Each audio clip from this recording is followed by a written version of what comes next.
नमस्कार मंडळी, हिरव्या वाटाण्याची भाजी कशी करायची आता पुढील व्हिडिओमध्ये सांगू। मी तर कढई घेतलेली आहे, त्याच्यामध्ये तेल, कांदा, अद्रक, लसूण हे सगळं मिक्स करून मी चांगलं परतून घेतलेलं आहे। त्यात टमाटर, कोथिंबीर आणि काजू घातलेलं, काजूने ग्रेव्ही थिक होते।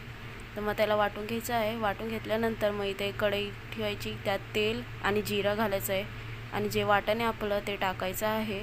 आणि मी इथं लाल तिखट, गरम मसाला, हळद, धने पावडर हे सगळं मिक्स करून चांगलं असं भाजून घ्यायची आहे। भाजून झाल्यानंतर त्यामध्ये थोडं पाणी ओतून त्याला चांगलं परतून घ्यायचं आहे। मग झाकून शिजवायचं आहे।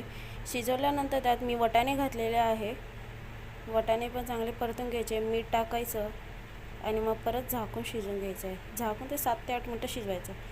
ते शिजवल्यानंतर तुम्ही पाहू शकता ग्रेव्ही कशी झालेली आहे। झणझणीत अशी वाटाण्याची भाजी तयार झालेली आहे। मला भाजी आवडली असेल तर लाईक, शेअर, सबस्क्राईब करायला विसरू